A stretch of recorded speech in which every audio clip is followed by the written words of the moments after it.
नमस्कार, मैं मालविका आज फिर आपके साथ यहाँ पर कैलाश सत्यार्थी जी के जीवन के कुछ प्रेरक प्रसंग लेकर आई हूँ। जी हाँ, नोबेल शांति पुरस्कार से सम्मानित कैलाश सत्यार्थी।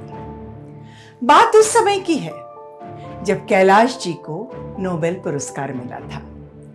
जी हाँ, और ये प्राप्त होने के बाद पहली बार वो कहाँ गए? अपनी जन्मभूमि, अपनी कर्मस्थली, जी हाँ, विदिशा, जहां उन्होंने बचपन से लेकर इंजीनियरिंग तक की पढ़ाई की थी और कुछ वर्ष पढ़ाया भी था। तो वे विदिशा गए। अब दिल्ली से विदिशा यानी ट्रेन का सफर। ट्रेन सुबह 10 बजे पहुंचने वाली थी और पूरा प्लेटफॉर्म खचाखच भरा था लोगों से, क्योंकि सभी देखना चाहते थे अपने लाडले को, जिसे इतना बड़ा सम्मान मिला था, नोबेल का शांति पुरस्कार। जी हाँ, और विदिशा के लोगों के साथ साथ जिले के कलेक्टर और कई मंत्री और पूरा पुलिस का महकमा लगा हुआ था उनकी सुरक्षा के लिए, उनके सम्मान के लिए, उन्हें वहां पर रिसीव करने के लिए। तो यानी पूरा प्लेटफॉर्म यानी मेला था। और जैसे ही ट्रेन वहां पहुंची, वो डब्बे से नीचे उतरे और उतरते ही उन्होंने और उनकी धर्मपत्नी सुमेधा जी ने पहला काम क्या किया? जी हाँ, उन्होंने वो जो नोबेल पुरस्कार था, जो मेडल था, उसको उस भूमि पर रखा और प्रणाम किया। कहीं ना कहीं उनके मन में ये बात थी कि आज मैं जो भी कुछ हूं, इतना बड़ा जो भी कुछ मुझे सम्मान मिला है, इस भूमि की वजह से, इस मिट्टी की वजह से मैं यहाँ हूं। तो अपनी मातृभूमि को नमन किया उन्होंने। और फिर सब उनसे मिलना चाहते थे, तो स्टेशन पर धक्का मुक्की, ये वो पुलिस वाले आ गए। वो जैसा एक घेरा बनाते हैं, सुमेधा जी और कैलाश जी को उन्होंने उस घेरे में लिया। पर इतना सब होने के बावजूद कलेक्टर किसी एक कोने पर और मंत्री जी कहीं एक जगह पर, ऐसे सब तितर बितर हो गया। और कैलाश जी सुमेधा जी के साथ उस गाड़ी में चढ़े जिससे उनको अपने घर जाना था। पूरा काफिला चला विदिशा से होते हुए, क्योंकि कैलाश जी सबको देखना चाहते थे, सबसे मिलना चाहते थे, सबका अभिवादन करना चाहते थे, क्योंकि उनके मन में यह था कि आज वो जिस जगह पर हैं, उसमें विदिशा के हर व्यक्ति का योगदान है। और इसी ग्रैटिट्यूड के साथ वे आगे बढ़े और सब जगह घूमते घूमते वे एक जगह पहुंचे। उस जगह का नाम था झूलन पीर। झूलन पीर पहुंचकर अचानक कैलाश जी ने कहा कि रोकिए थोड़ा कॉन्वॉय को।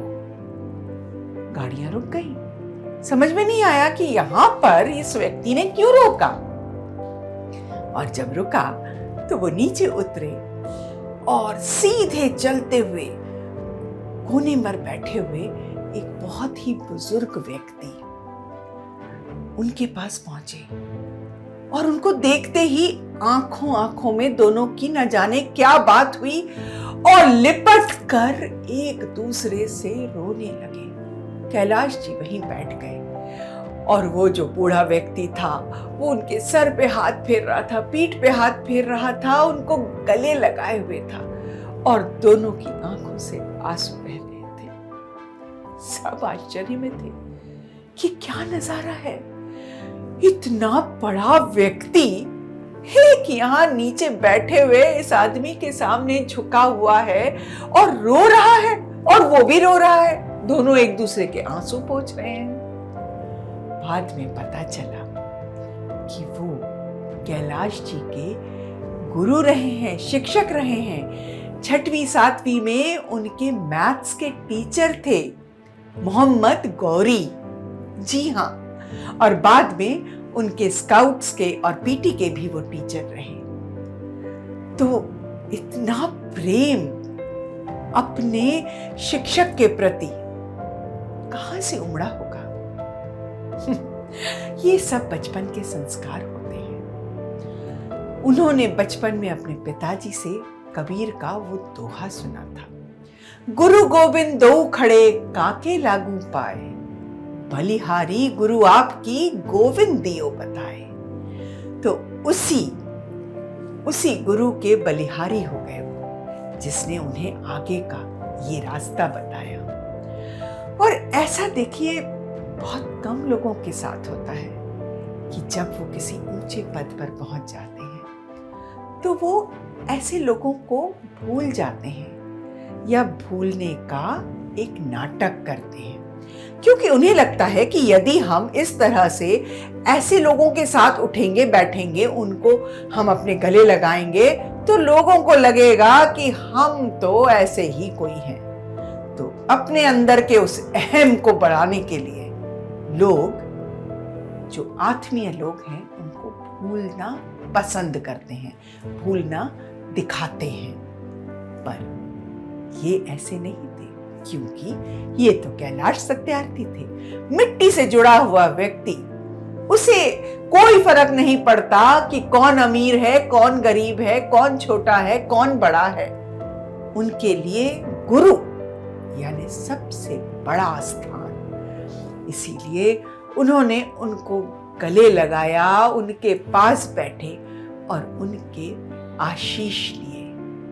और यही आशीष, सभी बड़ों के आशीष मिल करके ही आज उनको इस स्थान पर पहुंचाया है।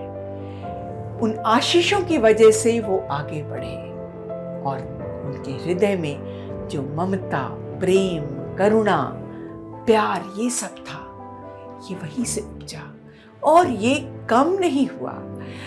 हर एक दिन ये बढ़ता गया, बढ़ता गया, बढ़ता गया और इस रूप में आज हमारे सामने कैलाश जी है, प्रेम की प्रतिमूर्ति। आइए हम भी अपने आसपास रहने वाले हर व्यक्ति से प्रेम करना सीखें, छोटे बड़े से प्रेम करना सीखें, अपनों को गले लगाएं, परायों को साथ में लें और कैलाश सत्यार्थी बनने की ओर एक छोटा सा कदम